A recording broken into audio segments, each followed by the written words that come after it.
अस्सलाम वालेकुम dear viewer, welcome to my YouTube channel I am chemist. This is Imran और आज की जो वीडियो है इसके अंदर हम पीएमसी मॉक टेस्ट नंबर 4 जो है इसको डिस्कस करने वाले हैं। ठीक है, that is the chemistry portion. और आज की जो वीडियो है जिसमें आप लोग कहते हैं कि सर हमें पार्ट्स के अंदर नहीं, हमें फुल वीडियोस कराया करें, फुल टेस्ट जो है वो सॉल्व कराया करें।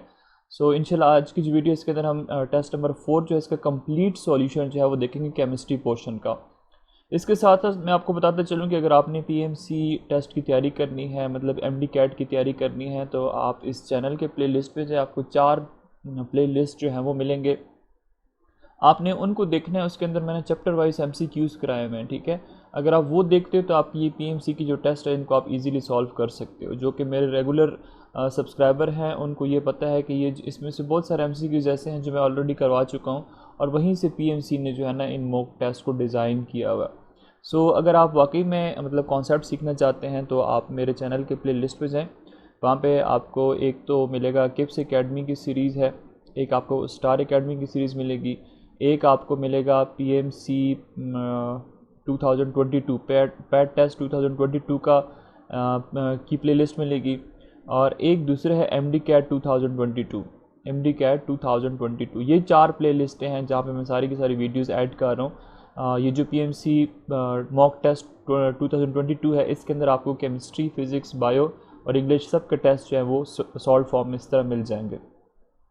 और आपसे सिर्फ इतनी सी रिक्वेस्ट है कि अगर आप मुफ्त में वीडियोस देख रहे हैं तो वीडियो को सिर्फ लाइक कर दीजिएगा। अगर शेयर नहीं कर सकते तो लाइक ज़रूर कीजिएगा और चैनल को भी सब्सक्राइब कर ले, ताकि अगर आप सब्सक्राइब करेंगे मेरे पास सब्सक्राइबर बढ़ेंगे और वो मुझे बूस्ट करेंगे, मैं आपके लिए और भी ज़्यादा मेहनत करके एक चीज़ प्रिपेयर करूँगा। अगर मैं आपको मुफ्त में फ़ायदा दे रहा हूँ तो आपको मेरे फ़ायदे का सोचना चाहिए। तो इंशाल्लाह आपको इस वीडियो से फ़ायदा मिलने वाला है। Let's begin this video. MCQ number 124, the limiting reactant in a particular chemical reaction is the one which. देखें, जब कभी हमारे पास केमिकल रिएक्शन होता है तो हमारे पास क्या होता है, रिएक्टेंट जो हैं वो कंबाइन होते हैं और उससे हमारे पास क्या बनता है, प्रोडक्ट्स बनते हैं। अब ये जो रिएक्टेंट है इसमें जो एक्सेस अमाउंट में होता है, ठीक है, उसको हम एक्सेस कहते हैं, जो ग्रेटर अमाउंट में होता है, लार्ज अमाउंट में होता है। और दूसरे रिएक्टेंट जो कि हमारे पास लेसर अमाउंट में होता है उसको हम लिमिटिंग रिएक्टेंट कहते हैं। ठीक है, जब केमिकल रिएक्शन होता है तो रिएक्टेंट कंबाइन होते हैं और उससे हमारे पास क्या बनता है, प्रोडक्ट्स की फॉर्मेशन होती है। अब देखो, जो चीज़ कम है, ठीक है, जो चीज़ कम है, जो लेस अमाउंट में है, वो क्या हो जाएगी, जल्दी कंज्यूम हो जाएगी। पीछे आपके पास जो रिएक्टेंट रहेगा that would B reactant in excess. तो अब अगर ये हमारे पास एक रिएक्टेंट है जिसको आप लेस अमाउंट में लेते हो, जिसको आप लिमिटिंग रिएक्टेंट कहते हैं। ठीक है, जो आप लेस में ले रहे हो ना, इसको हम लिमिटिंग रिएक्टेंट कहते हैं। अगर लिमिटिंग कह रहे हैं तो इसका मतलब है इसने रिएक्टेंट के साथ रिएक्ट किया, वो प्रोडक्ट में कन्वर्ट हो गया और बस जाके अब ये ख़त्म हो गया, मज़ीद नहीं है, इससे मज़ीद प्रोडक्ट जो है वो नहीं बन सकता। और तो इसका मतलब ये है कि ऑप्शन नंबर सी हमारे पास राइट ऑप्शन बनेगा कि लिमिटिंग रिएक्टेंट जो है ना, it give least amount of product. ये हमारे पास क्या देता है, it give least amount of product या लीस्ट मोल्स ऑफ प्रोडक्ट। ठीक है, जब ये दूसरे एक्सेस रिएक्टेंट के साथ कंबाइन होगा। सो ऑप्शन नंबर सी हमारे पास राइट होगा। उसके बाद ये ख़त्म हो जाएगा, इससे मज़ीद प्रोडक्ट नहीं बनेंगे। नंबर 125, द लिमिटिंग रिएक्टेंट इन, अच्छा ये तो सेम है, एग्जैक्टली वही सेम दोबारा से रिपीट किया हुआ है। Number 126, which is the correct demonstration of de Broglie equation. अब इसमें से हम लोगों ने बताना है कि डी ब्रॉगली इक्वेशन जो है इसकी करेक्ट इक्वेशन क्या है। So that is equal to lambda H divide by M V. ठीक है, लैम्डा क्या है, this is the wavelength. Lambda क्या है, लैम्डा किसको रिप्रेजेंट कर रहा है, it represent wavelength. H हमारे पास क्या है, प्लांक्स क्वांटम थ्योरी आप लोगों ने पढ़ी हुई है, this is Planck's constant. M जो है मैस है, वी इज़ द वेलोसिटी। ठीक है, सो हमारे पास जो इक्वेशन है डी ब्रॉगली की वो ये है कि lambda is equal to H divide by M V. Hence हमारे पास जो राइट ऑप्शन बनेगा that is option number B. ठीक है, यहाँ पे देख सकते हैं lambda is equal to H divide by M V. अब ये जो डी ब्रॉगली था ये कहता क्या था, ये कह रहा था कि हमारे पास जितने भी पार्टिकल्स हैं, ठीक है, उनके अंदर क्या होता है, डुअल कैरेक्टर होता है। वो क्या करते हैं, दे show dual character. Particle mean like हमारे पास प्रोटॉन है, हमारे पास इलेक्ट्रॉन है, हमारे पास न्यूट्रॉन है। ठीक है, इन सब की क्या होती है, they have dual character. Dual character का मतलब ये है that they possesses the characteristics of both the material particle and a wave. ठीक है। और उसके बाद ये जो वेव लेंथ है ये भी आप लोगों को फिज़िक्स वाले टीचर ने पढ़ाया होगा कि ये हमारे पास लाइन है, ये वेव है, ये वेव मूव कर रही है, ठीक है। ये जो हमारे पास है this is known as crest, और ये जो हमारे पास पॉइंट है, ठीक है, इसको हम क्या कहते हैं, ट्रफ कहते हैं। सो दो क्रस्ट और दो ट्रफ के बीच में जो डिस्टेंस है उनको हम क्या कहते हैं, that is the wave length, ठीक है। ये क्रस्ट और ये क्रस्ट, तो इसको क्या कहते हैं, दिस इज़ द लैम्डा। इसी तरह अगर ये दूसरी वेव है तो यहाँ से यहाँ तक की जो डिस्टेंस है this is the lambda. Anyways let's move to question number 127, what is the value of Planck's constant. हाँ, यहाँ पे जो प्लांक्स कांस्टेंट है इसकी वैल्यू हमसे पूछ रहा है। सो इसकी जो वैल्यू होती है ना, that is 6.626 multiply by 10⁻⁻34 joule second. Hence option number A जो है ना, that is the right one, 6.62 multiply by 10⁻⁻34 joule second. 128, which of the following orbital is closer to nucleus. इसमें से बताना है कि सबसे क्लोज़र कौन सा न्यूक्लियस के। तो हम इलेक्ट्रॉनिक कन्फिग्रेशन लिखते हैं तो हम कैसे लिखते हैं, हम लिखते हैं कि 1s2, फिर हम लिखते हैं 2s2, फिर हम लिखते हैं 2p6, फिर हम लिखते हैं 3s2, फिर हम लिखते हैं 3p6, फिर हम लिखते हैं 3d10, फिर हम लिखते हैं 4s2, 4p6, 4d और 10 और 4f14। तो हम सबसे पहले इलेक्ट्रॉन किस में फिल करते हैं, हम फिल करते हैं 1s2 में। सबसे नियरेस्ट हमारे पास क्या है, ये है, उसके बाद ये होगा और उसके बाद हमारे पास ये होगा। तो यहाँ पे हमारे पास है 3d, 2p, 3p and 3s। तो अब अगर आप इनमें सबको देखना चाहते हैं तो आप इसमें से देख सकते हैं। तो हमारे पास 2p जो है ना, 2p ये हमारे पास क्या है, ये नियरेस्ट है, क्योंकि पहले 1s फिर 2s फिर 2p, ये नियरेस्ट है। हेंस ऑप्शन नंबर बी जो है ना, this is the right one, ठीक है। दिस इज़ द न्यूक्लियस, ठीक है। फर्स्ट शेल के अंदर होते हैं 2 इलेक्ट्रॉन, वो कौन से होंगे, वो 1s2 के हो जाएंगे। दूसरे शेल के अंदर हम 8 इलेक्ट्रॉन्स फिल करते हैं, जिसमें से 2 इलेक्ट्रॉन्स 2s2 के होते हैं और 6 इलेक्ट्रॉन्स कहाँ से आते हैं, 2p से। तो ये हमारे पास इलेक्ट्रॉन हो गए 2p के। उसके बाद हमारे पास कौन सा आएगा, हमारे पास आएगा 3s, 3p और 3d, मतलब ये यहाँ पे 18 इलेक्ट्रॉन्स। तो यहाँ से पूछ रहा है कि क्लोजर टू न्यूक्लियस कौन सा है। सो राइट ऑप्शन हमारे पास बनेगा 2p। अच्छा स्टूडेंट, यहाँ पे आपके पास एक और तरीके का क्वेश्चन भी आ सकता है, और तरह का सॉरी, और वो आपके पास पूछ सकता है कि भाई इनकी एनर्जीज़ बताएं, ठीक है। इनकी एनर्जी बताएं कि इसमें एनर्जी सबसे ज़्यादा किसकी होगी, कम किसकी होगी। जैसे हमारे पास पहले है 3d, फिर हमारे पास है 2p, फिर हमारे पास है 3p, फिर हमारे पास है 3s। तो एनर्जी फाइंड आउट करने के लिए आप n+l रूल अप्लाई करते हो, ठीक है, जो आप लोगों ने फर्स्ट ईयर की केमिस्ट्री में पढ़ा हुआ है। और l क्या है, दिस इज़ एज़िमुथल क्वांटम नंबर 0। इसकी कुछ वैल्यू होती है जो आपने रटनी है, ठीक है, रट लेना, फार्मूला है लेकिन आपने इसको रटना होता है। 1 2 3, s के लिए वैल्यू होती है 0, फिर p के लिए 1, d के लिए 2 और f के लिए वैल्यू जो हमारे पास है 13। इसके बहुत सारे शॉर्ट ट्रिक्स भी हैं, आई नो आप में से बहुत सारों को आते होंगे, लेकिन हर जगह पे आप शॉर्ट की तरफ ना जाया करें, कुछ अपना दिमाग जो है उसको भी यूज़ किया करें ताकि आपको हमेशा के लिए याद रहे। ट्रिक्स में ये होता है कि आप कभी कभी फंस जाते हो। एनीवेज यहाँ पे n+l रूल, n का मतलब होता है कि शेल नंबर, ठीक है। जैसे हमारे पास सी 3d है तो इसमें से 3 क्या है, दिस इज़ n, और d हमारे पास क्या है, दिस इज़ d ऑर्बिटल, और इसके लिए फिर हम लोग l की वैल्यू जो है वो ऐड करते हैं एज़िमुथल क्वांटम नंबर से। जैसे हमारे पास 3 है ना, 3d, तो इसके लिए हमारे पास n+l रूल कैसे अप्लाई होगा, 3 की जगह पे हम लगाएंगे, n की जगह पे हम लगाएंगे 3, और l की जगह पे हमारे पास d के लिए वैल्यू क्या होती है, d के लिए वैल्यू हमारे पास 2 है, तो हमारे पास हो जाएगा 3 + 2 5। तो ये हमारे पास यहाँ से एनर्जी बता रहे हैं 5। 2p के लिए हम n के लगाएंगे 2, और p के लिए वैल्यू क्या होती है 1, सो 2 + 1 हो जाएगा 3। 3p के लिए क्या करेंगे, 3 n के लिए वैल्यू 3 हो जाएगी, और p के लिए वैल्यू क्या होगी, p के लिए वैल्यू होती है 1, तो 3 + 1 = 4। और 3s के लिए 3 हमारे पास n = 3, और s की वैल्यू हमारे पास होती है 0, सो 3 + 0 सॉरी हमारे पास हो जाएगा 5।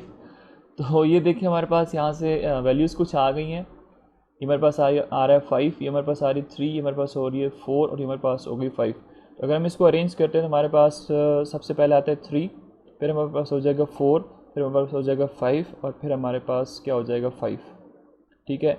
इनकी तो कोई कहानी गलत नहीं है ना, मतलब इसको आप समझ सकते हो कि 2p जो है उसकी एनर्जी सबसे लेस है।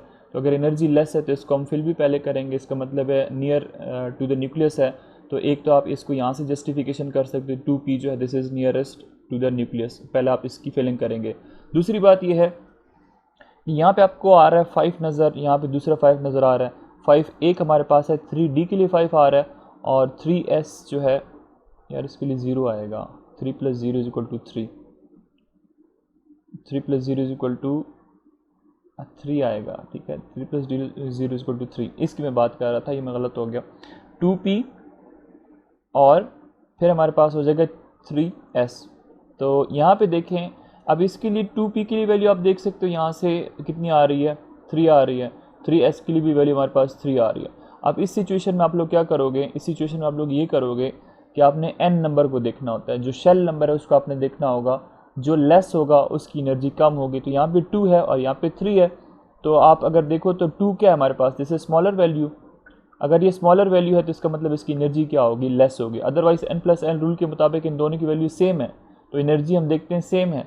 लेकिन एनर्जी में फिर आपने उस रूल को थोड़ा सा चेंज करना होता है। उसमें आपसे ये कहता है कि भाई जिस शेल नंबर जिसका छोटा होगा उसकी एनर्जी भी क्या होगी, लेस होगी। तो 2P की एनर्जी जो है दैट इज लेसर।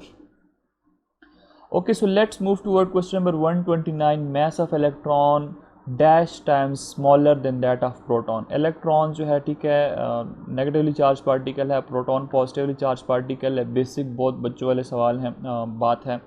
तो अब इसमें से कह रहे हैं कि कितने टाइम स्मॉलर होता है इलेक्ट्रॉन का mass as compare to protons. तो ये आपको मिलेगा कैथोड रेज का जो एक्सपेरिमेंट है, कैनाल रेज, वहाँ पे प्रॉपर्टीज़ हैं फेडरल बोर्ड की बुक में, उन प्रॉपर्टीज़ में आपको मिलेगा 1837 times. So option number A जो है ना, this is the right one. Question number 130, Boyle's law is dash. अब बॉयल्स लॉ के बारे में हम लोगों ने बताना है कि बॉयल्स लॉ क्या होता है। देखो, बॉयल्स लॉ अगर आपने याद करना है ना, मतलब हमेशा के लिए अगर आपने याद रखना है, तो जैसे फेडरल बोर्ड की क्लास 9th की बुक है, जब हम बच्चों को वो पढ़ाना स्टार्ट करते हैं तो वहाँ पे सबसे पहले हमें बताया जाता है कि भाई ये हमारे पास क्या है, ये एक नीडल है, ठीक है, और इसके पीछे जो होता है वो उसका वो लगा हुआ है। तो अब हम क्या करते हैं कि इसके अंदर हम फिल कर देते हैं मेडिसिन को, जो भी कोई मेडिसिन है तो हम इसके अंदर फिलअप कर देते हैं, ये भर जाता है इस तरह। अब ये भर गया, इसका मतलब है इसने यहाँ से यहाँ तक क्या ऑक्यूपाई किया हुआ है, वॉल्यूम ऑक्यूपाई किया हुआ है। अब आप जब इंजेक्शन लगाते हो किसी को, टीके पूरे दिन लगाते रहते हो ना, या तो पेरेंट्स को लगाते हो या फिर टीचर्स को लगाते रहते हो या अपने छोटे बहन भाइयों को लगाते रहते हो, तो इसका मतलब है कि आपने ये थंब यहाँ पे रखना होता है और यहाँ पे आपने प्रेशर लगाना होता है। थंब से आप क्या लगाते हो, अप्लाई करते हो प्रेशर को। जब प्रेशर लगाते हो तो ये जो यहाँ पे दवाई है ये बॉडी के अंदर इंजेक्ट हो रही होती है, इसका मतलब इसका वॉल्यूम क्या हो रहा होता है, वो डिक्रीज़ हो रहा होता है। तो ये हमारे पास क्या है, बॉयल्स लॉ है, वो ये कहता है कि volume is inversely proportional to the pressure. देखिए हमारे पास दो रिलेशनशिप्स होती हैं जब हम पढ़ाते हैं आपको, तो उसमें हम आपको बताते हैं ना कि हमारे पास दो रिलेशनशिप, एक होता है डायरेक्ट रिलेशनशिप, कि अगर हमारे पास एक क्वांटिटी इंक्रीज़ कर जाए तो उसकी वजह से दूसरी भी क्या कर जाए, इंक्रीज़ कर जाए, this is the direct relationship. दूसरा हमारे पास ये है कि अगर हम एक क्वांटिटी को इंक्रीज़ करते हैं दूसरे को डिक्रीज़ कर देते हैं, so this is what this is inverse relationship. यहाँ पे हम पढ़ते हैं चार्ल्स लॉ को कि अगर हम टेम्परेचर इंक्रीज़ करते हैं तो उससे वॉल्यूम क्या कर जाता है, इंक्रीज़ कर जाता है। अच्छा जी, तो देखिए जब हम गैसेस पढ़ते हैं, अब आई डोंट नो इसमें आगे क्या बता रहा था, बीच में अजान स्टार्ट हो गई थी तो मैं स्टॉप कर गया था। आई डोंट नो मैंने क्या बताया, लेकिन जो बताया अच्छा बताया, सही बताया। देखिए हमारे पास जब गैसेस हम पढ़ते हैं तो हम चार चीज़ों को पढ़ते हैं, number of moles, pressure, temperature और फिर वॉल्यूम के बारे में पढ़ते हैं, ठीक है। ये चार चीज़ें होती हैं जिसके अंदर सारी गैसेस की थ्योरीज़ या लॉज वगैरह घूम रहे होते हैं। तो देखिए हमारे पास दो फैक्टर्स जहाँ पे इन्वॉल्व हो रहे हैं, वॉल्यूम एंड प्रेशर, ठीक है। पीछे कौन से रह गए, number of moles and temperature, ये रह गए। तो हम इनको क्या करते हैं, इनको हम लेते हैं कांस्टेंट। फिर हमारे पास यहाँ पे चार्ल्स लॉ जब हम पढ़ते हैं हम कहते हैं temperature is directly proportional to volume, temperature increase करने से वॉल्यूम भी इंक्रीज़ होगा। इसमें से कौन सी दो चीज़ें कांस्टेंट होंगी, प्रेशर और नंबर ऑफ़ मोल्स, ठीक है। इन दोनों को हम क्या करते हैं, कांस्टेंट लेते हैं। लेकिन अब ये तो मैंने आपको एडिशनल इन्फॉर्मेशन दे दी कि अगर वो बॉयल्स लॉ दे सकता है तो इसका मतलब है चार्ल्स लॉ भी इस तरह वो दे सकते हैं। तो बॉयल्स लॉ में हमारे पास यहाँ से पूछ रहा है कि ये क्या होता है। इसमें देखो वॉल्यूम और प्रेशर के बीच में इन्वर्स रिलेशनशिप है, हेंस ऑप्शन नंबर डी जो है ना, this is the right one. It is a quantitative relationship between pressure and volume of a fixed amount of a gas at constant temperature. तो यहाँ पे आपको मैंने क्या कहा कि टेम्परेचर और नंबर ऑफ मोल्स को आपने क्या करना होता है, कांस्टेंट, और यहाँ पे रिलेशनशिप किसके बिटवीन है, inverse relationship between volume and pressure, ठीक है। इसको आप ऐसे भी लिख सकते हो, P को इधर मल्टीप्लाई कर दो तो हो जाएगा PV is equal to K, ठीक है। या आप इस तरह, आपको टीचर ने इस तरह कराएगा V is equal to K multiply by 1/P। अब ये K क्या है, हमारे पास प्रोपोर्शनलिटी कांस्टेंट है, इस P को उधर मल्टीप्लाई करते हैं, अब आपके पास बन जाएगा PV is equal to K। ये हमारे पास होता है अगर इनिशियल कोई स्टेजेस है ना। फाइनल स्टेज में क्या हो गया, हो जाएगा P2V2 is equal to K, और ये हमारे पास इस तरह हो सकता है कि P1V1 is equal to P2V2। अगर ये सारा कुछ आ जाता है, मतलब आपके पास ये सारी इक्वेशंस आ जाती हैं, तो ये सारी की सारी किसके लिए हैं, these all are for the Boyle's law. So right option हमारे पास ऑप्शन नंबर डी बनेगा। Now next question is question number 131, standard temperature in Fahrenheit is dash. तो देखिए हम लोग डिफरेंट पढ़ते हैं, फ़ारेनहाइट के बारे में पढ़ते हैं, हम केल्विन के अबाउट पढ़ते हैं, हम सेल्सियस या डिग्री सेंटीग्रेड के अबाउट पढ़ते हैं। So these are the various units that we used in measuring the temperature. यहाँ पे हमसे फ़ारेनहाइट के बारे में पूछ रहा है, तो Fahrenheit is equal to 32 Fahrenheit, hence option number C is the right one. Now 132, the quantitative relationship between absolute temperature and volume of a fixed amount of a gas at constant pressure can be best described by dash। अब यहाँ पे आपको क्या बता रहा है कि temperature है, वॉल्यूम है, और फिर हमारे पास प्रेशर जो है वो कांस्टेंट है। अब कहता है ये कौन सी इक्वेशन को जो है ना जस्टिफाई कर रहा है, ये कौन सी इक्वेशन इसको डिस्क्राइब कर सकती है। देखिए हम लोगों ने पढ़ा, वैसे पहले आपको मैंने बता भी दिया है कि volume is directly proportional to temperature at constant pressure and at constant number of moles. और ये हमारे पास कौन सा लॉ है, चार्ल्स लॉ, ठीक है। चार्ल्स लॉ बोलते हैं इसको, चार्ल्स लॉ भी बोलते हैं, पाकिस्तानी इसको कुछ भी बोल सकते हैं। एनीवेज, अगर हम ये प्रोपोर्शनलिटी हटाएंगे तो इसकी जगह पे कांस्टेंट लगाएंगे, constant of equality that is equal to K। और अगर इस K को मैं यहाँ पे मल्टीप्लाई दूसरी साइड पे आके क्या हो जाएगा, डिवाइड हो जाएगा, तो हम लिखेंगे V/T is equal to K, ठीक है। तो हमारे पास ये इक्वेशन जो है ना इस तरह बन सकती है। तो यहाँ पे अगर आप देखें ऑप्शन नंबर सी, ये चार्ल्स लॉ को जस्टिफाई करिए, डिस्क्राइब करिए, V/T is equal to K, hence this is the right option. ये हमारे पास इस तरह भी हो सकता है कि अगर हमारे पास ये दो स्टेट्स हो, V1 T1 और V2 divide by T2 is equal to K, तो हम इसको ऐसे लिख सकते हैं V1 divide by T1 is equal to V2 divide by T2। तो ये हमारे पास अगर इस तरह होता तो भी ये ठीक होता। हेंस ऑप्शन नंबर सी हमारे पास यहाँ पे क्या है, करेक्ट है, this is Charles law. Next हमारे पास है विच of the following substances has the largest intermolecular forces. ये मैं तकरीबन हर टेस्ट के अंदर बता चुका हूँ कि इसके अंदर वाटर है, वाटर के अंदर ऑक्सीजन है, और ऑक्सीजन हो, फ्लोरीन हो या फिर नाइट्रोजन हो, तो ये क्या करते हैं, इलेक्ट्रॉन डेफिशिएंट, अगर इनको हाइड्रोजन मिलता है एटम, ठीक है, तो उनके साथ बॉन्डिंग बना लेते हैं, जिसको हम डॉटेड लाइन के साथ इस तरह रिप्रेजेंट करते हैं। That bond is known as hydrogen bonding which is present in case of water because it contain oxygen. Sulphur, selenium, tellurium जो है इनकी प्रॉपर्टी नहीं होती है हाइड्रोजन बॉन्डिंग की, तो वाटर के अंदर जो है ना स्ट्रॉन्ग इंटरमोलिकुलर फोर्सेज होती हैं। सो option number A is the right one. Next हमारे पास 134 है, विच of the following substances has the largest intermolecular forces of attraction. अच्छा, दोबारा से रिपीट हुआ है। 135, विच of the following crystal has highest density.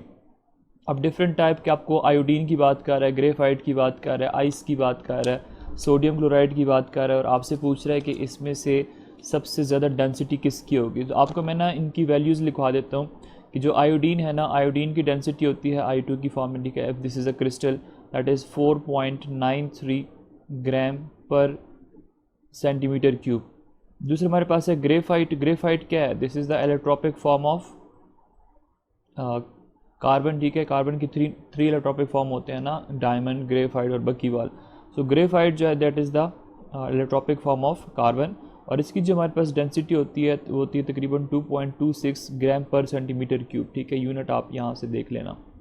Next हमारे पास है आइस। तो आइस के लिए जो वैल्यू होती है ना that is 0.917 gram per centimetre cube. और लास्ट में हमारे पास है सोडियम क्लोराइड का क्रिस्टल, तो इसके लिए जो वैल्यू होती है that is 2.16 gram per centimetre cube. So these are the values. अब इसमें से आप खुद देखें कि हाईएस्ट डेंसिटी किसकी बन रही है, तो highest density is for iodine crystal that is 4.93, hints option number A जो है ना this is the right one.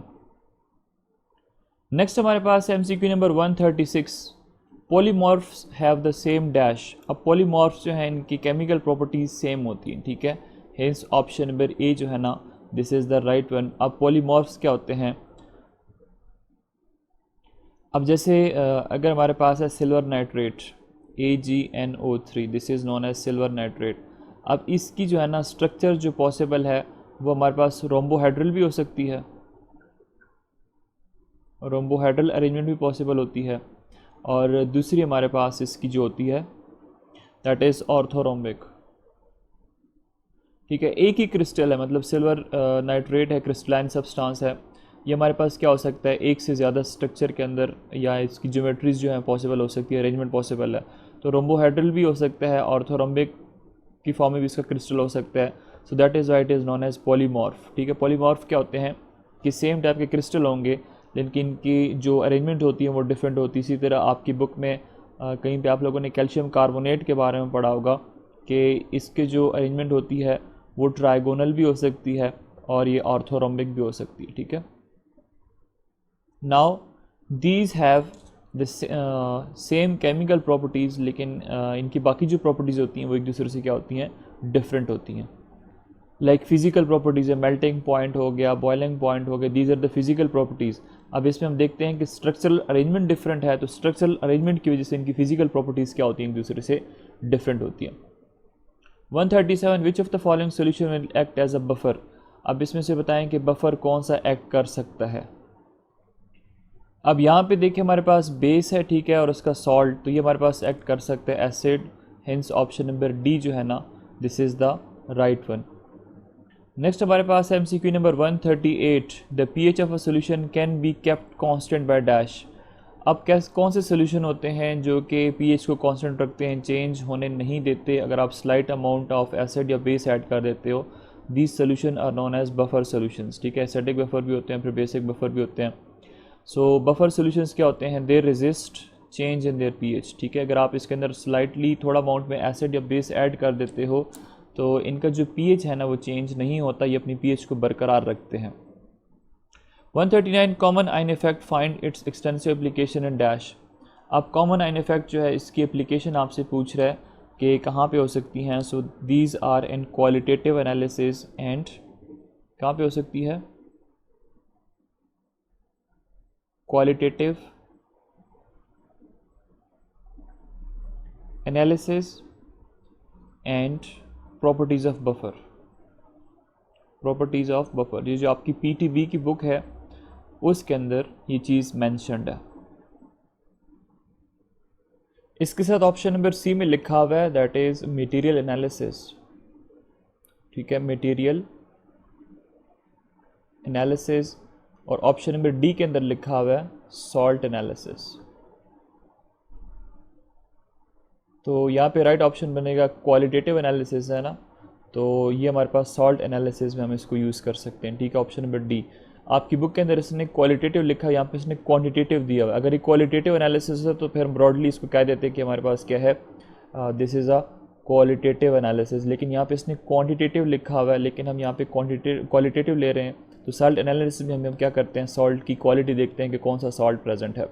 अच्छा स्टूडेंट, यहाँ पे 137 का मैंने आपको बताया कि sodium hydroxide and NaCl, this is not the right option. Option number C हमारे पास राइट ऑप्शन बनेगा, नाइट्रिक एसिड और अमोनियम नाइट्रेट, ठीक है। इन दोनों का हमारे पास क्या बन सकता है, अमोनियम नाइट्रेट बफर सोल्यूशन हम बना सकते हैं, ठीक है। This is a strong acid और ये हमारे पास क्या है, ये सॉल्ट है। और ये सॉल्ट कैसे बनते हैं, जब हमारे पास अमोनियम हाइड्रोक्साइड है, ठीक है, which is a weak base, अगर हम इसको स्ट्रॉन्ग एसिड के साथ रिएक्ट कराएंगे तो क्या बनेगा, हमारे पास अमोनियम नाइट्रेट बन जाएगा और साथ में H और OH मिलकर क्या बना लेंगे, water. Now this is what, this is a salt, neutralisation product है ना।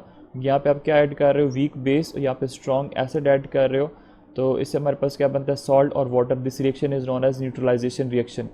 तो बफर सोल्यूशन हमारे पास तब बनता है जब हमारे पास कोई स्ट्रॉन्ग एसिड हो और उसके साथ उसका सॉल्ट हो वीक बेस के साथ, ठीक है। तो हमारे पास क्या बनेगा, एसिडिक बफर बनेगा। हेंस ऑप्शन नंबर सी जो है ना, this is the right one. Now question number 140, product over reactant is equal to 2.5 for the reaction at equilibrium. What does this mean? हम लोगों ने पढ़ा है Kc equilibrium constant that is equal to concentration of products divided by concentration of reactant.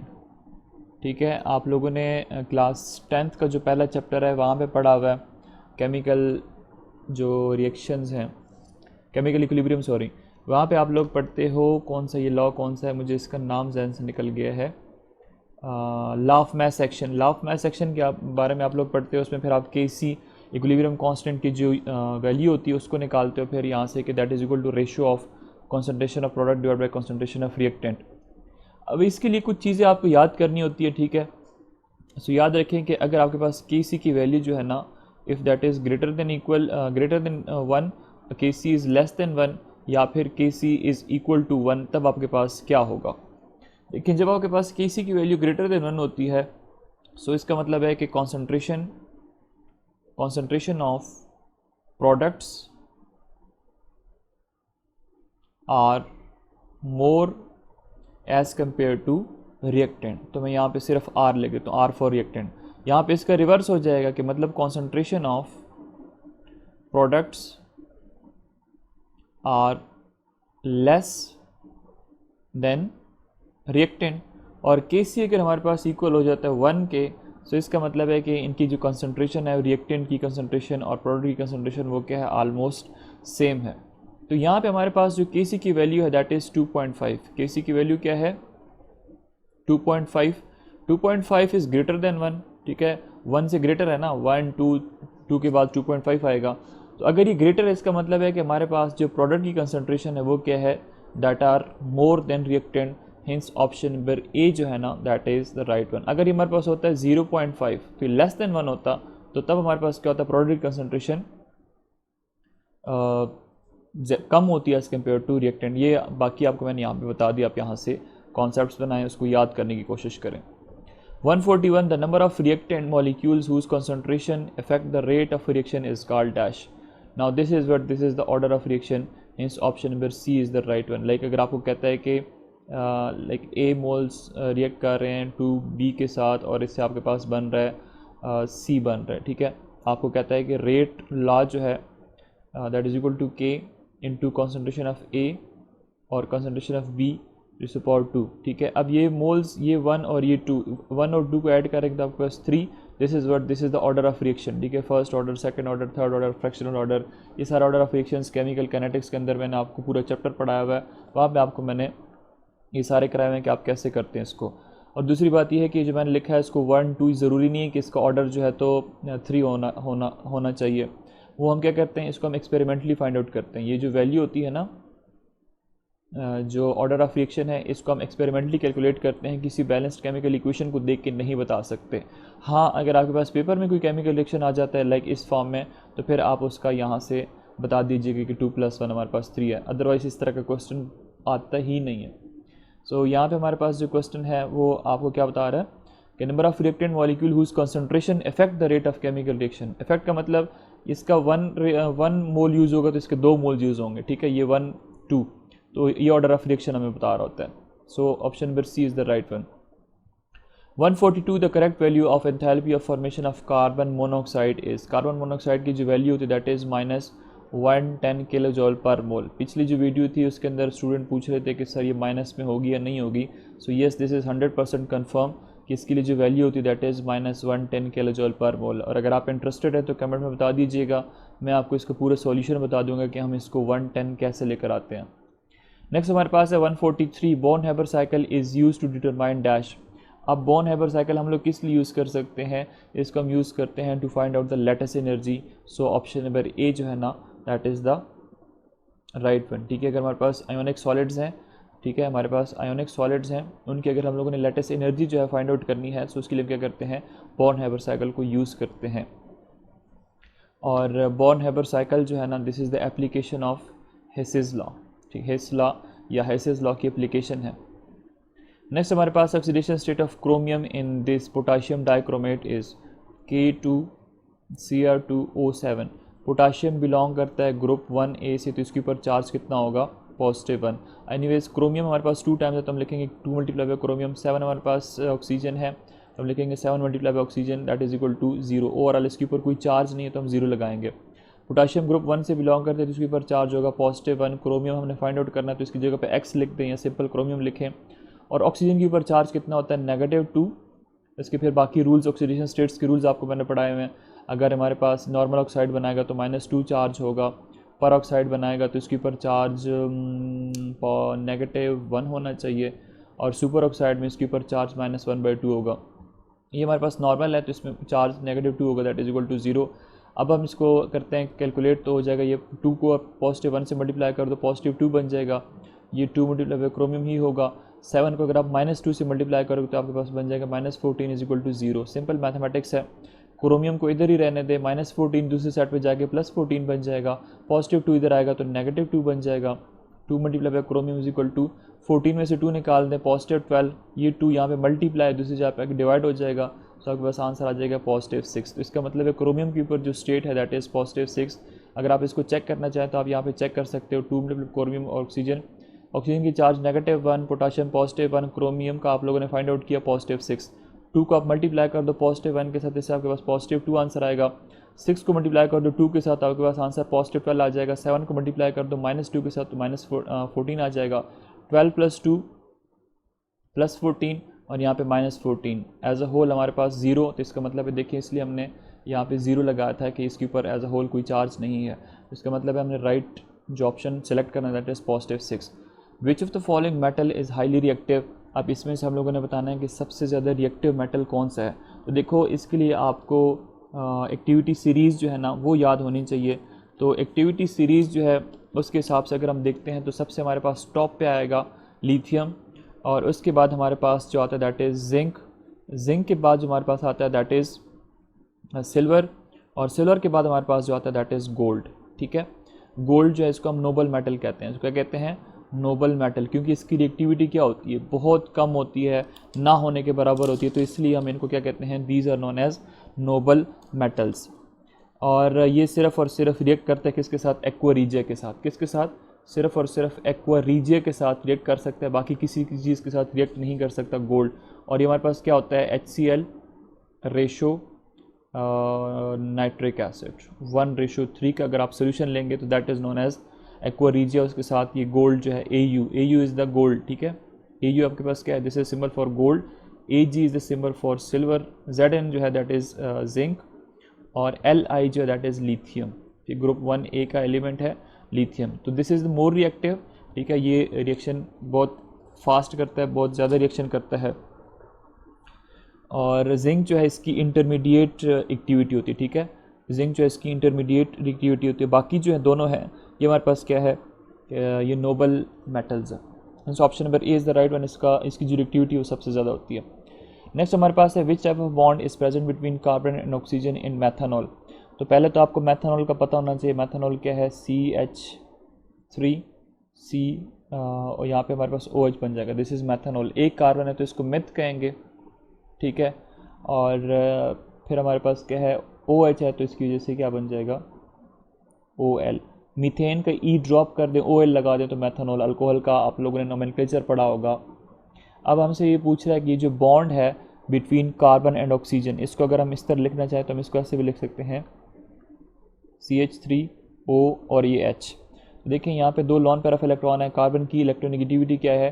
That is less than oxygen. ठीक है, oxygen क्या करता है? कार्बन के इलेक्ट्रॉन को अपनी तरफ खींचेगा तो ऑक्सीजन के ऊपर चार्ज पार्शियल नेगेटिव आ जाएगा, और कार्बन के ऊपर चार्ज जो यहाँ पे आएगा ना that would B partial positive. ठीक है, ऑक्सीजन की इलेक्ट्रोनेगेटिविटी ज़्यादा है तो चार्ज जो इलेक्ट्रॉन है कार्बन के अपनी तरफ ड्रैग कर लेगा, खींच लेगा।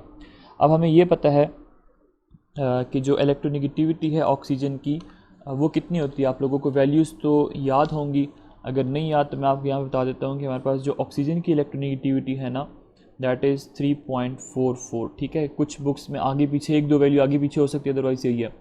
कार्बन की इलेक्ट्रोनेगेटिविटी जो है दैट इज़ 2.55।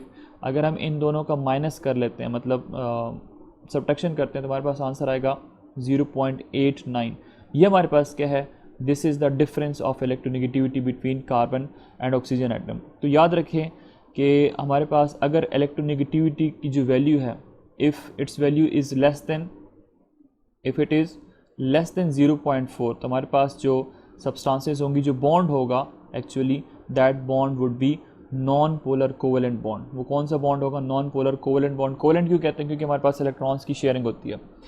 अगर हमारे पास वैल्यू होती है 0.4 अप टू 1.7, अगर हमारे पास डिफरेंस 0.4 से 1.7 होता है तो हमारे पास वो जो बॉन्ड होता है that is polar covalent bond. वो कौन सा होता है? Polar covalent bond.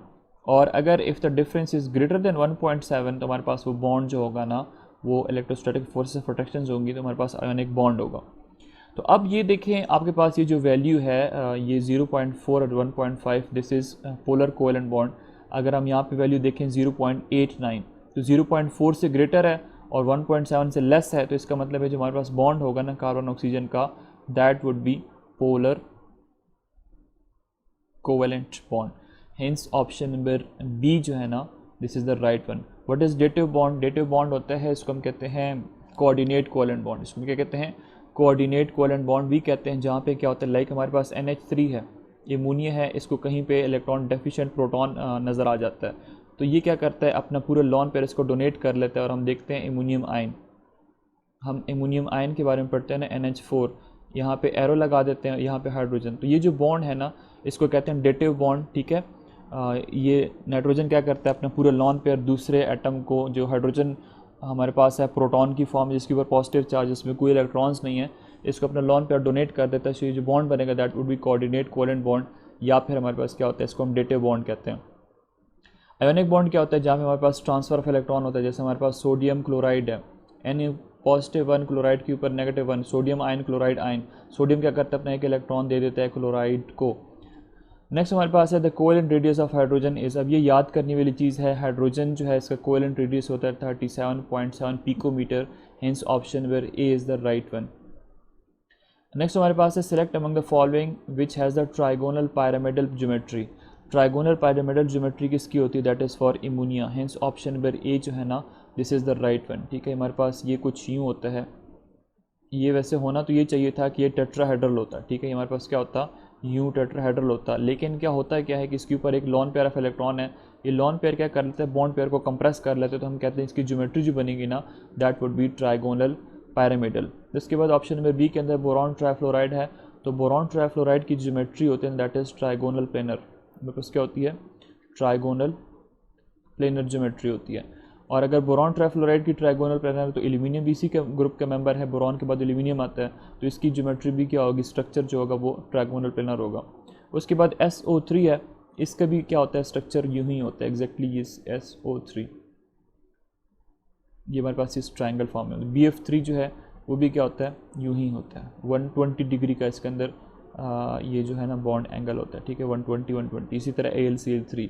सो right option trigonal pyramidal, pyramidal की फॉर्म में एमोनिया होता है, तो राइट ऑप्शन नंबर ए होगा। The name of the common ore from which aluminium can be extracted is called dash. अब उस ओर का नाम बताएं जहाँ से आप एल्यूमिनियम को जो है तो कॉमनली ऑब्टेन कर सकते हो। ठीक है, so the common ore for aluminium is bauxite. So option number C जो है ना this is the right one. यहाँ से हम 98% एल्यूमिनियम जो है ऑब्टेन कर सकते हैं। ठीक है, Al2H2O4 दिस इज़ बॉक्साइट।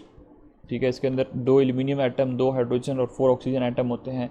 यहाँ से हम 98% एल्यूमिनियम जो है वो ऑब्टेन कर सकते हैं। उसके बाद ये क्रायोलाइट जो है इससे भी हम लोग ऑब्टेन कर सकते हैं एल्यूमिनियम को, लेकिन दिस इज़ अनकॉमन। ठीक है, ये हमारे पास बहुत ज़्यादा अमाउंट पे हम इससे ऑब्टेन नहीं कर सकते हैं।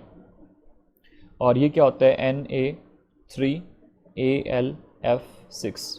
ठीक है, this is the formula for cryolite. This is also ore, but ये हमारे पास क्या है, बहुत लेस कॉमन है। चारकोल क्या है, दिस इज़ सिंपल कार्बन। ठीक है, कॉमन जो कार्बन एटम होता है दिस इज़ चारकोल। और हेमाटाइट क्या है, हेमाटाइट आप लोगों ने शायद पढ़ा होगा, दिस इज़ फॉर आयरन। ठीक है, हम यहाँ से आयरन को जो है ऑब्टेन कर सकते हैं, Fe2O3, यहाँ से हम आयरन को ऑब्टेन करते हैं। नेक्स्ट क्वेश्चन हमारे पास है विच of the following does not react with water even at red hot temperature. कहता है अगर आप हाई टेम्परेचर, रेड हॉट का मतलब बहुत हाई टेम्परेचर, अगर आप हाई टेम्परेचर भी देंगे तो इसमें से कौन सा ऐसा ऑक्साइड है जो वाटर के साथ रिएक्ट नहीं करेगा। ऑप्शन नंबर ए जो है ना this is beryllium oxide. Beryllium oxide water के साथ हाई टेम्परेचर पे भी रिएक्ट नहीं करेगा।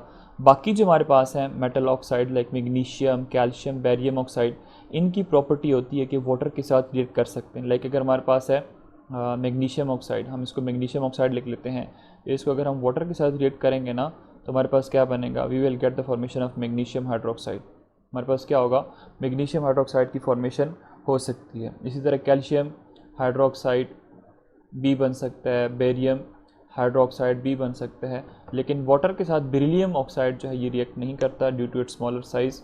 और ये होता क्या है कि हमारे पास कोवेलेंट की तरफ चला जाता है। नेक्स्ट हमारे पास है upon burning in air normal oxide is form by dash. देखो ये मैं इससे पहले भी कई दफ़ा करवा चुका हूँ आप लोगों को। नॉर्मल ऑक्साइड जो है वो लिथियम बनाता है, बाकी सोडियम जो है ये क्या बनाता है, परऑक्साइड बनाता है, पोटाशियम और रुबीडियम जो है ये सुपर ऑक्साइड्स बनाते हैं। अब इनमें फ़र्क क्या है, लाइक लिथियम है Li2O, this is lithium oxide. अब लिथियम ग्रुप 1 से बिलोंग करते हैं, इसके ऊपर चार्ज +1 है, तो ये 2 को अगर आप मल्टीप्लाई कर दो +1 के साथ +2 बनेगा, इसको कैंसिल करने के लिए -2 चाहिए। तो नॉर्मल ऑक्साइड्स जो होते हैं, N फॉर नॉर्मल ऑक्साइड, इसके ऊपर चार्ज -2 होता है। उसके बाद हमारे पास सोडियम है, तो सोडियम आप लिखते हो Na2O2, this is sodium peroxide. Sodium belongs to group 1A, so 2 multiply by +1 +2, यहाँ पे आपको -1 चाहिए, सो 2 मल्टीप्लाई बाय -1, तो ये आपके पास क्या है, -1 चार्ज अगर आ जाता है ऑक्सीजन के ऊपर तो दिस इज़ द पर ऑक्साइड, ठीक है, दिस इज सोडियम पर ऑक्साइड। इसी तरह पोटाशियम है कि हम लिखते हैं KO, ठीक है। पोटाशियम कहाँ से बिलोंग करता है, ग्रुप 1A से, तो इसके ऊपर चार्ज कितना होता है, +1। अब यहाँ पे हमने क्या करना होता है, यहाँ पे हमने किसी तरह नेगेटिव बनाना होता है, ठीक है। तो हम इसको क्या कर देते हैं, ये हम लिख देते हैं 2 KO2। तो अगर हमने इसको बनाना है तो हम यहाँ क्या करते हैं, -1/2 कर लेते हैं। सो 2 मल्टीप्लाई बाय -1/2 से आपके पास आंसर क्या आएगा, 2 मल्टीप्लाई बाय -1/2, ये कैंसिल आउट हो जाएंगे, तो आपके पास आंसर क्या हो जाएगा, -1 आएगा। सो ये अगर आपके पास KO2 की फॉर्म में आएगा तो यहाँ पे ऑक्सीजन के ऊपर जो चार्ज होता है ना, दैट इज़ -1/2, या फिर इसको आप -0.5 कह सकते हो। ये फ़र्क है इनके अंदर। तो नॉर्मल ऑक्साइड में ऑक्सीजन के ऊपर चार्ज -2, पर ऑक्साइड में चार्ज -1 और सुपर ऑक्साइड में charge -1/2। Lithium form normal oxide, sodium forms पर ऑक्साइड, पोटाशियम, रुबीडियम और सीजियम जो होते हैं ना, ये क्या करते हैं, सुपर ऑक्साइड्स की फॉर्मेशन करते हैं। When magnesium nitride react with the water, the reaction mixture become dash। कहते हैं कि आपके पास मैग्नीशियम नाइट्राइड है, आपने इसको रिएक्ट किया वाटर के साथ, वाटर के साथ रिएक्शन करने के बाद सॉल्यूशन जो है वो क्या बन जाएगा, तो इसको करना पड़ेगा, मैग्नीशियम नाइट्राइड है, इसको हमने रिएक्ट किया किसके साथ, वाटर मॉलिक्यूल के साथ, और इससे हमारे पास क्या बनता है, we get the formation of magnesium hydroxide, और साथ में हमारे पास क्या बनता है, एमोनिया की फॉर्मेशन होती है NH3 की, ठीक है। अब ये जो मैग्नीशियम हाइड्रोक्साइड है, इसके वाइट कलर के प्रेसिपिटेट्स हमारे पास ऑब्टेन हो जाते हैं, और अगर हम इसको बैलेंस करते हैं तो हम यहाँ पे 6 लगा लेते हैं, और या इसको बैलेंस करेंगे तो हमारे पास यहाँ पे 3 बन जाएगा, 3 मैग्नीशियम है तो 3 मैग्नीशियम यहाँ पे आएगा। एनीवेज वाइट प्रेसिपिटेट हमारे पास फॉर्मेशन होती है, यहाँ पे हमारे पास एमोनिया जो है ये कलरलेस फॉर्म में ऑब्टेन हो जाता है। और ये जो रिएक्शन है इसमें हम लोगों ने ये प्रूव करना होता है कि इसके अंदर कोई नाइट्रोजन जो है वो मौजूद है या नहीं है। नाइट्रोजन है तो फिर वहाँ पे एमोनिया के अंदर वो कन्वर्ट हो जाता है। एनीवेज देखिए, मैग्नीशियम नाइट्राइड है, इसने वाटर के साथ रिएक्ट किया, हमारे पास किस चीज़ की फॉर्मेशन होगी, मैग्नीशियम हाइड्रोक्साइड की, मैग्नीशियम हाइड्रोक्साइड। अब मैग्नीशियम हाइड्रोक्साइड अगर आयोनाइज होता है तो हमारे पास क्या बनता है, इफ़ इट आयोनाइजेज तो हमारे पास बनता है मैग्नीशियम आयन और हाइड्रोक्साइड आयन बनते हैं। और हाइड्रोक्साइड आयन प्रॉपर्टी क्या होती है, कहाँ से ऑब्टेन होते हैं, बेस से, तो इसका मतलब ये सॉल्यूशन होगा ना, दैट वुड बी बेसिक। दूसरी बात, एक और जो प्रोडक्ट बन रहा है that is ammonia NH3। Ammonia के पास भी लॉन पेयर ऑफ इलेक्ट्रॉन है जो कि किसी प्रोटॉन को डोनेट कर सकता है, ठीक है, जैसे अभी आपको बताया। तो इसका मतलब है कि ये भी हमारे पास क्या होगा, ammonia is also a base. So magnesium hydroxide भी बेसिक है, अमोनिया भी बेसिक है, तो ओवरऑल सोल्यूशन क्या होगा, दैट वुड बी बेसिक।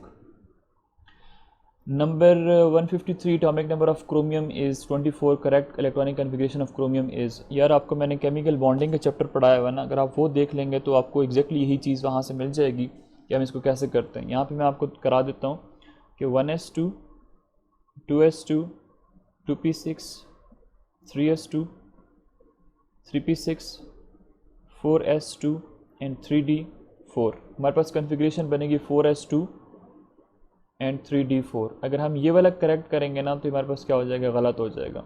उसकी वजह क्या होती है कि हम इसको इस तरह लिखते हैं 4s1 और 3d5।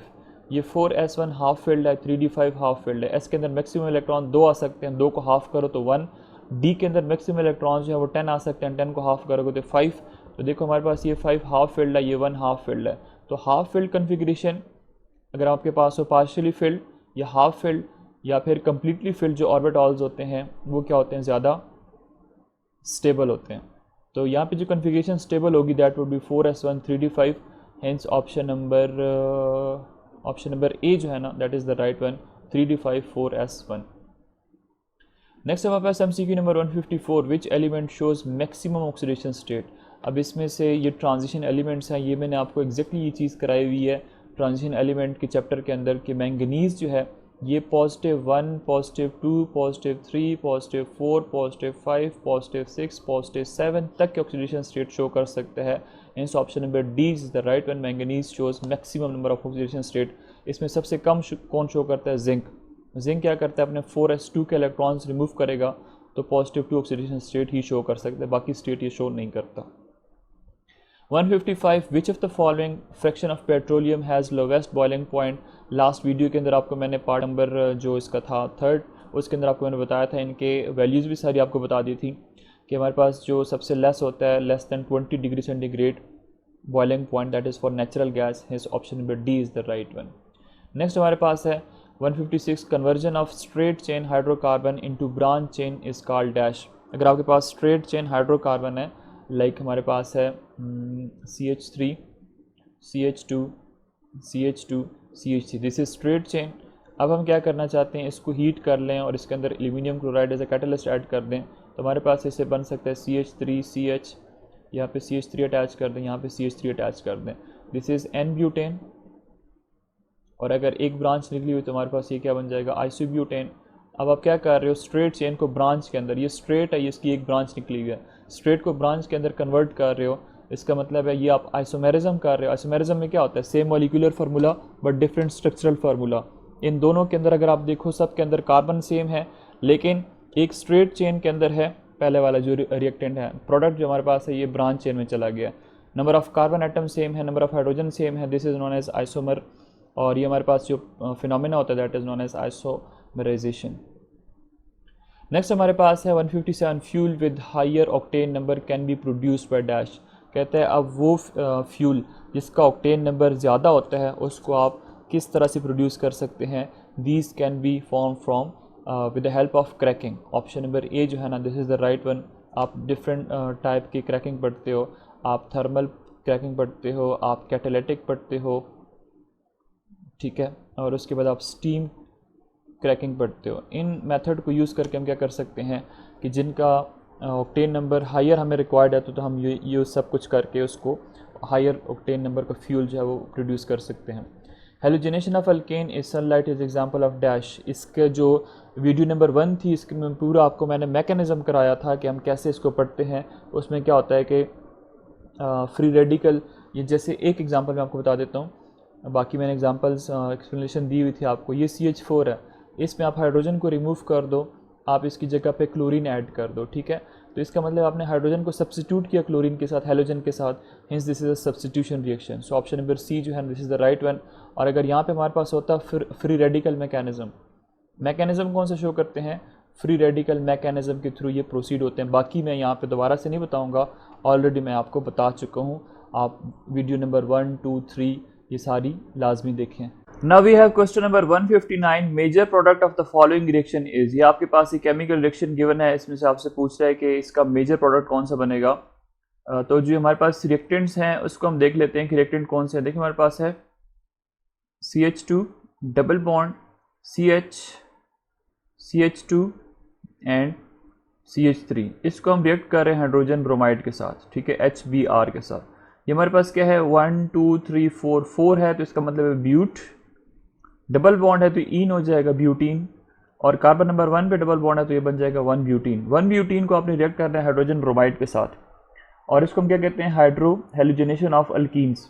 इससे हमारे पास क्या प्रोडक्ट्स बनेंगे, तो देखिए हम लोगों ने इसको पढ़ा हुआ है कि हमारे पास ये पाई बॉन्ड है, ठीक है। पाई बॉन्ड क्या एक्ट कर सकता है एज ए न्यूक्लियोफाइल, इसके ऊपर इलेक्ट्रॉन्स है, नेगेटिव चार्ज है। यहाँ पे हाइड्रोजन ब्रोमाइड, ब्रोमीन की इलेक्ट्रोनेगेटिविटी ज़्यादा है एज़ कम्पेयर टू हाइड्रोजन, तो वो क्या करता है हाइड्रोजन के इलेक्ट्रॉन को अपनी तरफ ड्रैग कर लेता है, खींच लेता है। रिजल्टेंटली हमारे पास हाइड्रोजन के ऊपर पार्शियल पॉजिटिव चार्ज जो है वो क्रिएट हो जाता है, आ जाता है। तो यहाँ पे पार्शियल पॉजिटिव चार्ज है, यहाँ पे पाई बॉन्ड क्या करते हैं, अटैक करते हैं किसके ऊपर, हाइड्रोजन के ऊपर, और ये जो हमारे पास है इलेक्ट्रॉनिक डेंसिटी शिफ्ट हो जाएगी ब्रोमीन की तरफ। अब जब ब्रोमीन की तरफ शिफ्ट होगी तो हमारे पास ये बनेगा CH2 पहले से है, ये हमारे पास बन जाएगा CH3, हमारे पास यहाँ पे बन जाएगा CH, और ये हो जाएगा CH2, और ये हमारे पास एंड पे CH3। साथ में यहाँ पे क्या है, ब्रोमाइड आयन निकलेगा Br with a negative charge, क्योंकि इसने हाइड्रोजन का इलेक्ट्रॉन जो है वो भी अपनी तरफ ले लिया है। तो इसका मतलब है इसके ऊपर ब्रोमाइड, इसके ऊपर 8 इलेक्ट्रॉन्स आ जाएंगे, हमारे पास ये इस तरह आयन इसका बन जाएगा। अब अगर आप इस कार्बन को देखो तो इस कार्बन ने देखें एक बॉन्ड इधर बनाया हुआ है, एक यहाँ पे बनाया हुआ है, एक यहाँ पे हाइड्रोजन के साथ बनाया हुआ है, ठीक है। इस हाइड्रोजन को अगर हम ऐसे लिखते हैं तो ये बॉन्ड इधर आ जाएगा, इसका मतलब है इसके ऊपर चार्ज क्या है, पॉजिटिव चार्ज है। अगर पॉजिटिव चार्ज है, दूसरी साइड पे आपको क्या नज़र आ रहा है, नेगेटिव ब्रोमाइड आयन नज़र आ रहा है, इसको पॉजिटिव साइड चाहिए। ये क्या करता है, इसी के ऊपर अटैक कर लेता है, और हमारे पास जो है तो प्रोडक्ट की फॉर्मेशन होगी वो किस तरह होगा, ये हमारे पास CH2, ये H है, यहाँ पे हमारे पास हो जाएगा H, यहाँ पे हमारे पास Br अटैच हो जाएगा, और ये हमारे पास हो जाएगा CH2 और CH3। ये हमारे पास बनेगा 2 ब्रोमो और 4 कार्बन है, तो ये बन जाएगा सिंगल बॉन्ड है सारे, 2 ब्रोमो ब्यूटेन, ठीक है। This is 2 bromo butane. तो अब आप इसमें से देखें कि ब्रोमीन कार्बन नंबर 2 पे कहाँ पे अटैच्ड है। तो अगर ऑप्शन नंबर बी में देखें CH3 है, फिर CH के साथ Br है, फिर CH2 है, CH3 है, तो राइट ऑप्शन हमारे पास बनेगा ऑप्शन नंबर बी, ठीक है। अब सवाल ये पैदा होता है को ब्रोमीन को हम, मतलब हमारे पास ये H की जगह पे हम ब्रोमीन क्यों नहीं अटैच करते। लाइक अगर हम इसको इस तरह कर दें CH2, यहाँ पे हम Br कर दें, ये इसको हम CH कर दें, इसको हम कर दें CH2 और CH3। तो अगर आपको याद हो तो आपको मैंने एक रूल पढ़ाया हुआ है अल्कीन्स में, जब मैंने अल्कीन की केमिस्ट्री पढ़ाई थी तो वहाँ पे आपको मैंने मार्कोनिकॉफ रूल बताया था, ठीक है। मार्कोनिकॉफ रूल आपको मैंने बताया था, और उसके अंदर आपको मैंने बताया था कि अगर आपके पास कोई अनसिमेट्रिकल अल्कीन है उसको आप किसी अनसिमेट्रिकल रिएजेंट के साथ रिएक्ट कराते हो, और अनसिमेट्रिकल रिएजेंट का जो नेगेटिव एंड है वो उस जगह पे जाकर अटैच होगा जहाँ पे already less number of hydrogen होंगे, ठीक है। तो देखिए हमारे पास यहाँ पे हाइड्रोजन क्या है, एक है, यहाँ पे हमारे पास 2 हाइड्रोजन है, तो नेगेटिव एंड को आपने क्या करना है, इस जगह पे आके अटैच करवाना है। यहाँ पे आपने अटैच नहीं कराना, यहाँ पे हाइड्रोजन जो है आएंगे, हाइड्रोजन उस जगह पे जाकर अटैच होंगे जहाँ पे ऑलरेडी ज़्यादा हाइड्रोजन होंगे। देखो यहाँ पे ऑलरेडी 2 हाइड्रोजन से, तो हम 30 हाइड्रोजन भी इधर ही ऐड कराना है। अगर आप ये वाला प्रोडक्ट बनाएंगे तो ये गलत हो जाएगा, आपके पास एक्चुअल प्रोडक्ट ये बनेगा, और this is as per the Markovnikov's rule. So option number B जो है ना, that is the right one. अगर आप ये ऑप्शन नंबर ए सेलेक्ट करते तो फिर ये आपका रॉन्ग हो जाता। 160 विच of the following process give benzene sulphonic acid from benzene. देखो जब आप बेंजीन की सल्फोनेशन करते हो, ठीक है, बेंजीन की जब आप सल्फोनेशन करते हो, बेंजीन के साथ SO3 ऐड कर देते हो, ये इधर अटैक करता है और आपके पास अल्टीमेटली आपके पास क्या बनेगा, you will get the formation of SO3H, this is benzene sulphonic acid. ये हम लोगों ने बेंजीन की केमिकल रिएक्शंस के अंदर पढ़े हुए हैं कि इसको क्या कहते हैं, दिस इज द सल्फोनेशन। और अगर आप इसके अंदर नाइट्रो ग्रुप ऐड कर देते हो तो आपके पास नाइट्रेशन होगा। अगर आप हेलोजन ऐड कर देते हो, लाइक कोई भी क्लोरीन है, ब्रोमीन है, इनको अगर आप ऐड करते हो तो इसको हेलोजिनेशन कहते हैं। ओजोनोलिसिस में क्या होता है कि आप बेंजीन को ट्रीट करते हो ओजोन के साथ, O3 मॉलिक्यूल, O3 जो है दिस इज द ओजोन, ठीक है, अगर आप इसके साथ रिएक्ट कराएंगे। नेक्स्ट हमारे पास 161 benzene is less reactive in corresponding alkene due to what. अब बेंजीन जो है ना, ये कहता है कि लेस रिएक्टिव है एज़ कम्पेयर टू अल्कीन्स। तो इसकी रीज़न्स क्या हो सकती हैं, उसकी रीज़न ये है कि बेंजीन के अंदर जो पाई इलेक्ट्रॉन्स हैं, जो बेंजीन के अंदर पाई इलेक्ट्रॉन्स हैं वो क्या करते हैं, वो रेजोनेंस शो करते हैं, ठीक है, उनको वो डीलोकलाइजेशन शो करते हैं, वो डीलोकलाइज होते हैं। लाइक अगर ये पाई बॉन्ड इधर है तो नेक्स्ट यहाँ पे आ सकता है, यहाँ पे आ सकता है, तो हमारे पास इसका दूसरा स्ट्रक्चर बनेगा वो कुछ ही होगा। These are the resonance structure, ठीक है। हमारे पास ये पाई बॉन्ड जो है ये क्या होते हैं, डीलोकलाइज्ड होते हैं, वो एक जगह पे फिक्स नहीं होते, सारी रिंग के अंदर रेजोनेट कर रहे होते हैं, मूव कर रहे होते हैं। So delocalization of pi electrons make the benzene less reactive as compare to alkenes. What is the structure of benzene, ये लास्ट जो टेस्ट था उसके अंदर भी मैंने सॉल्व कराया था, और रीजंस भी साथ साथ एक्सप्लेन की थी कि बेंजीन का जो स्ट्रक्चर है दैट इज़ रेगुलर, बिल्कुल फ्लैट होता है हेक्सागोन की फॉर्म में, ठीक है, इस तरह होता है। और ये जो पाई पी ऑर्बिटल है, वेकेंट पी ऑर्बिटल, वो इस तरह होते हैं, एक सैंडविच टाइप जो है ना वो बन जाता है। नेक्स्ट हमारे पास है which one of the following is a strong nucleophile. इसकी एक्सप्लेनेशन आपको मैंने दी थी जब मैंने कहा था HCl है, HBr है, H2O है और H2SO4 है, ठीक है। ये सारे जब आयोनाइज होते हैं तो हमारे पास क्या देते हैं, प्रोटॉन की फॉर्मेशन करते हैं। लाइक यहाँ पे H पॉजिटिव बनेगा, यहाँ पे हमारे पास Cl नेगेटिव बन जाएगा, यहाँ पे हमारे पास बन जाएगा H पॉजिटिव और Br नेगेटिव ब्रोमाइड आयन बनेगा, यहाँ पे H पॉजिटिव प्रोटॉन और हाइड्रोक्साइड आयन बनेगा, और यहाँ पे हमारे पास क्या बनेगा, सल्फ्यूरिक एसिड H पॉजिटिव और बाईसल्फेट आयन, ठीक है। अब ये हमारे पास क्या है, these are different types of acids, और ये हमारे पास इससे क्या प्रोड्यूस हो रहे हैं, नेगेटिव आयन प्रोड्यूस हो रहे हैं जो कि एक्ट कर सकते हैं एज अ न्यूक्लियोफाइल, क्योंकि न्यूक्लियोफाइल वो स्पीशी होती है जिसके ऊपर कोई नेगेटिव चार्ज हो या जिसके ऊपर कोई लोन पेयर ऑफ इलेक्ट्रॉन्स जो है वो मौजूद होते हैं, they can act as a nucleophile. अब इसमें से जो वीकेस्ट एसिड है, वीकेस्ट एसिड कौन सा है, दैट इज़ वाटर। ये सबसे वीकेस्ट एसिड है, ठीक है। अगर ये वीकेस्ट है तो इसका जो बेस होगा वो क्या होगा, स्ट्रॉन्ग होगा, क्योंकि इनके बीच में क्या होती है, न्यूक्लियोफिलिसिटी में और एसिडिटी में इन्वर्स कोई रिलेशनशिप हो रहा होता है, ठीक है। तो हाइड्रोक्साइड आयन जो है ना that is the strong nucleophile. So option number C is the right one. बाकी जो इससे लास्ट वाली वीडियो थी, लास्ट वाला जो टेस्ट था उसके अंदर मजीद मैंने एक्सप्लेनेशन दी थी। 2-chloroब्यूटेन बिलोंग्स टू डैश। अब 2-chloroब्यूटेन, देखो ब्यूट का मतलब होता है 4, 1 2 3 और ये 4, ब्यूट का मतलब 4, और कार्बन नंबर 2 के ऊपर क्लोरीन अटैच कर दो, दिस इज क्लोरीन। बाकी वैलेंसीज जो हैं आप हाइड्रोजन के साथ सेटिस्फाइड कर दें, 3 बॉन्ड बनाए हुए थे, एक हाइड्रोजन इधर लगा दें और एक यहाँ पे लगा दें, एक यहाँ पे लगा दें। अब अगर आपको लास्ट वीडियो अगर आपने देखी है तो वैलेंट कोड, अगर नहीं देखी तो वहाँ से देख लीजिएगा। यहाँ पे मैं थोड़ी जल्दी बताऊँगा। यहाँ पे देखिए कार्बन है, यहाँ पे भी कार्बन है, ये कार्बन है, इसके साथ फंक्शनल ग्रुप लगा हुआ है। जिस कार्बन के साथ फंक्शनल ग्रुप लगा होता है उसको आपको मैंने कहा था दिस इज अल्फा कार्बन, और अल्फा कार्बन के साथ डायरेक्टली जो लिंक कार्बन होते हैं these are the beta carbon. So ये हमारे पास बीटा कार्बन है, ये भी बीटा कार्बन है। अगर 2 बीटा कार्बन है तो हमारे पास ये जो कार्बन होगा ना दैट वुड बी सेकेंडरी, ठीक है। अगर अल्फा कार्बन मजीद 2 बीटा कार्बन के साथ डायरेक्टली लिंक्ड होता है सो दैट इज सेकेंडरी। ये सेकेंडरी कार्बन है तो हमारे पास ये जो अल्काइल हैलाइड है ये भी क्या है, सेकेंडरी है। So option number B is the right one.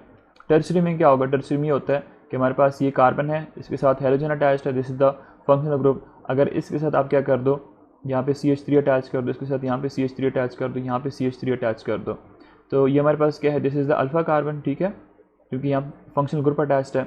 ये हमारे पास एक बीटा कार्बन डायरेक्टली लिंक है, ये दूसरा बीटा है, ये तीसरा बीटा है। अगर 3 बीटा कार्बन होते हैं तो बीच वाला जो कार्बन होता है दैट इज टर्सरी, और अल्काइल हैलाइड पे टर्सरी होता है।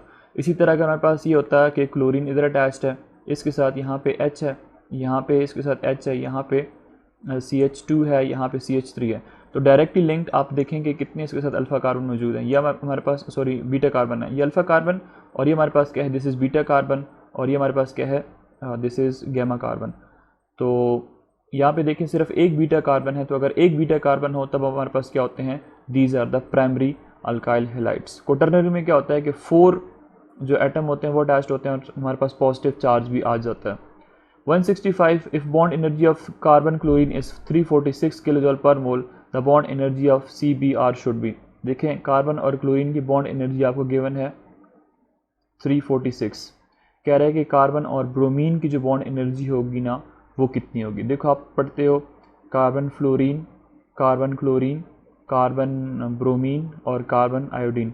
अब ये कोई ऐसा सवाल नहीं है कि जिसमें आप लोगों ने कंफ्यूज होना है, उसकी आपको कॉन्सेप्ट्स अगर बेसिक पता हैं तो आप इसको इजीली कर सकते हैं। और वो कॉन्सेप्ट्स ये हैं कि याद रखें कि जो कार्बन फ्लोरीन का बॉन्ड होता है ये स्ट्रॉन्गेस्ट होता है, ठीक है। हमारे पास क्या होता है, दिस इज़ द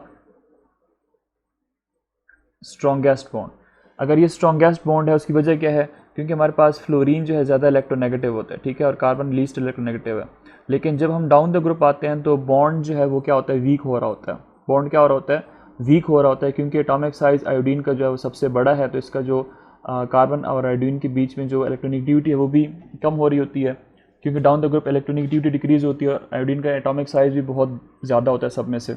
एनीवेज जब डाउन द ग्रुप आते हैं तो बॉन्ड जो है वो वीक हो रहा होता है। तो अगर कार्बन और क्लोरीन की बॉन्ड एनर्जी 346 है तो इसका मतलब है बाकी जो कार्बन ब्रोमीन है, कार्बन आयोडीन है, इसकी एनर्जी डाउन द ग्रुप क्या हो रही होती है, डिक्रीज हो रही होती है। बॉन्ड एनर्जी असल में होती क्या है, बॉन्ड एनर्जी ये है कि अगर आपके पास फॉर एग्जांपल कार्बन ब्रोमीन है, इसका बॉन्ड आपने क्या करना है, ब्रेक करना है। अब इसको ब्रेक करने के लिए जो एनर्जी रिक्वायर्ड होती है ना, that energy is known as bond energy. So down the group जब आ रहे हो, मतलब अगर यहाँ पे आप नीचे की तरफ आते हैं तो बॉन्ड एनर्जी क्या होती है, कम हो रही होती है। तो 346 से कम कौन सी है, that is 290। So right option हमारे पास ऑप्शन नंबर ए बनेगा। 390 ज़्यादा हो जाती है, 490 और भी ज़्यादा हो जाती है, 590 और भी ज़्यादा हो जाती है। तो ये हमारे पास एक कॉन्सेप्ट बेस्ड क्वेश्चन था जो आपको गिवन था। सो इसके अंदर बहुत सारे स्टूडेंट कंफ्यूज होते हैं, तो आप लोगों ने कंफ्यूज इसके अंदर नहीं होना। इतना याद रखें, आपको ये पता होना चाहिए कि कार्बन फ्लोरीन का बॉन्ड स्ट्रॉन्गेस्ट होता है, डाउन द ग्रुप वो फिर वीक हो रहा होता है। तो वैल्यू यहाँ पे 346 है, 346 से कम वैल्यू आपने सेलेक्ट करनी, 346 से ज़्यादा वैल्यू आपने सेलेक्ट नहीं करनी। Which of the following reaction are given by alcohols and phenol both. तो ये आपको मैंने वीडियो नंबर 1 के अंदर बताया था कि एस्टेरिफिकेशन दे सकते हैं। नेक्स्ट हमारे पास 167, which of the following reaction, अच्छा ये दोबारा से रिपीटेड है। 168, which of the following reaction are given by, ये दोबारा से repeat, okay. Now question number 170, formaldehyde react with which of the following to give primary alcohols. Formaldehyde क्या होता है, फॉर्मल्डिहाइड होता है HC डबल बॉन्ड O और ये H, this is an aldehyde. Aldehyde में आपके पास CHO फंक्शनल ग्रुप होता है, और CHO को आप कैसे लिखते हो, C डबल बॉन्ड O और ये H। अगर यहाँ पे एक H लगा दें तो ये फॉर्मल्डिहाइड बनेगा, और यहाँ पे अगर आप CH3 लगाओगे तो हमारे पास एसिटल्डिहाइड बनेगा। एनीवेज हमसे पूछ रहा है कि अगर हमारे पास फॉर्मल्डिहाइड है, इसको हम किसके साथ रिएक्ट करें ताकि हमारे पास इससे क्या बन जाए, प्राइमरी अल्कोहल्स की फॉर्मेशन हो जाए। तो अगर मैं इसको रिएक्ट करा लेता हूँ RMgX के साथ, RMgX के साथ, यहाँ पे नेगेटिव चार्ज, यहाँ पे पॉजिटिव चार्ज, ठीक है। और यहाँ पे हमें पता है कि ऑक्सीजन जो है वो ज़्यादा इलेक्ट्रोनेगेटिव होता है, तो कार्बन से उसकी इलेक्ट्रॉनिक डेंसिटी खींच लेता है, और रिजल्टेंटली कार्बन जो है वो इलेक्ट्रॉन डेफिशिएंट हो रहा होता है, तो इसके ऊपर पार्शियल पॉजिटिव चार्ज आ जाता है, ऑक्सीजन के ऊपर पार्शियल नेगेटिव चार्ज आ जाता है। अब ये यहाँ पे R के ऊपर, ये जो मतलब अल्काइल ग्रुप है, कोई भी अल्काइल ग्रुप है, अगर इसके ऊपर नेगेटिव चार्ज है तो नेगेटिव चार्ज को पॉजिटिव साइड चाहिए, इलेक्ट्रोफिलिक सेंटर चाहिए, ये इधर अटैक करता है। जैसे ही अटैक करता है तो ये जो पाई बॉन्ड है ये शिफ्ट हो जाता है टुवर्ड ऑक्सीजन, और हमारे पास क्या बनता है, कुछ इस तरह की फॉर्मेशन होती है। O के ऊपर नेगेटिव चार्ज आ जाएगा, यहाँ पे H, यहाँ पे ऑलरेडी H है, और ये R यहाँ पे अटैच हो जाता है। यहाँ पे नेगेटिव चार्ज जो है ना इस मैग्नीशियम के साथ इंटरेक्ट कर लेता है, हमारे पास बन जाता है Mg और ये X। नेक्स्ट स्टेप में हम क्या करते हैं, जब आपका मैकेनिज्म होता है तो इसके अंदर आप H और OH ऐड कर देते हो, ठीक है, एसिड ऐड कर देते हो। अब यहाँ पे क्या होता है कि ये ऑक्सीजन के ऊपर नेगेटिव चार्ज है तो यहाँ से प्रोटॉन को एब्स्ट्रैक्ट कर लेता है, और यहाँ पे ऑक्साइड के ऊपर, हाइड्रोक्साइड आयन के ऊपर नेगेटिव चार्ज है तो ये इस मैग्नीशियम के ऊपर अटैक कर लेते हैं, मैग्नीशियम के ऊपर पॉजिटिव चार्ज है। तो हमारे पास बन जाएगा HC, ये H और ये R, ये O किसको ले रहे हैं, H को, और हमारे पास दूसरा जो बनेगा वो हम यहाँ पे लिख लेते हैं कि Mg के साथ एक साइड पे X है, दूसरी साइड पे OH अटैक कर रहा है, तो हमारे पास मैग्नीशियम हाइड्रोक्सी हैलाइड की फॉर्मेशन होगी। This is magnesium hydroxy halide. अगर यहाँ पे लेट से ब्रोमीन होता, अगर क्लोरीन होता, ब्रोमीन होता, आयोडीन होता, तो ये होता ब्रोमीन के केस में मैग्नीशियम हाइड्रोक्सी ब्रोमाइड, अगर क्लोरीन होता तो क्लोराइड हो जाता, एंड सो ऑन। तो ये आप देखो कि OH ग्रुप यहाँ पे अटैच हो गया ना, तो OH ग्रुप फंक्शनल ग्रुप किसका है, दैट इज़ फॉर अल्कोहल्स। और इसको अगर आप देखो, this is the alpha carbon, और अल्फ़ा कार्बन सिर्फ एक बीटा कार्बन के साथ अटैच्ड है, सो this is what, this is primary alcohols. So option number C जो है ना, that is the right option. Now next question is question number 171, aldol products upon heating undergoes dash. Aldol products जैसे हम लोगों ने aldol condensation reaction जो था वो लास्ट वीडियो के अंदर डिस्कस किया था, उससे एक और MCQ आपके पास आया हुआ था, ठीक है। हमारे पास यहाँ पे होता है CH2, फिर हमारे पास C डबल बॉन्ड O और ये H, ठीक है। ये एल्डिहाइड्स की जब हम मिक्स करते हैं, एल्डिहाइड, दो एल्डिहाइड्स को रिएक्ट करते हैं और फिर हमारे पास अल्डोल की फॉर्मेशन होती है। बाकी जो मैकेनिज्म था वो लास्ट वीडियो के अंदर आप देख सकते हैं। डाइल्यूट HCl, अच्छा होता है ना कि आपको टीचर्स कहते हैं कि लास्ट वीडियो, तो मैंने जो कराया होता है वही चीज़ बता रहा हूँ, तो जो नहीं कराया था तो उसके बारे में आपको नहीं कहता कि लास्ट वीडियो में देखें। अगर आपको किसी को शक है तो आप मेरी लास्ट वीडियोस देखें, वहाँ पे इस चीज़ का मैंने आपके साथ सारा जो मैकेनिज्म है वो शेयर किया होगा। Anyways, I don't need to give any justifications. अगर आपने कुछ सीखना है तो आपको मेहनत करनी पड़ेगी, और मेहनत करने के लिए आपको वीडियोस देखनी पड़ेगी। या फिर ख़ुद बुक्स पढ़नी पड़ेंगी। एनीवेज इस रिएक्शन को हीट कर दें, हीट के लिए हम डेल्टा रसायन जो है वो यूज़ करते हैं। जब हम इसको हीट करते हैं तो हमारे पास बनेगा CH3 CH double bond CH C double bond और यहाँ पे हमारे पास H। यहाँ से हम करते क्या हैं, यहाँ से OH और यहाँ से एक H जो है वो रिमूव कर लेते हैं। ठीक है, हमारे पास बनता है क्या है, हमारे पास ये इसकी फॉर्मेशन हो जाती है डबल बॉन्ड की, और यहाँ से हमारे पास वाटर मॉलिक्यूल जो है ना वो रिलीज़ हो जाता है। अगर वाटर मॉलिक्यूल रिलीज़ हो रहा है तो इसका मतलब है this is the dehydration. Dehydration क्या होता है, लॉस ऑफ वाटर मॉलिक्यूल। आप देख सकते हो यहाँ से वाटर मॉलिक्यूल रिलीज़ हो रहा है। 172 विच of the following gas is produced during the reaction of carbonates and bicarbonates with carboxylic acids.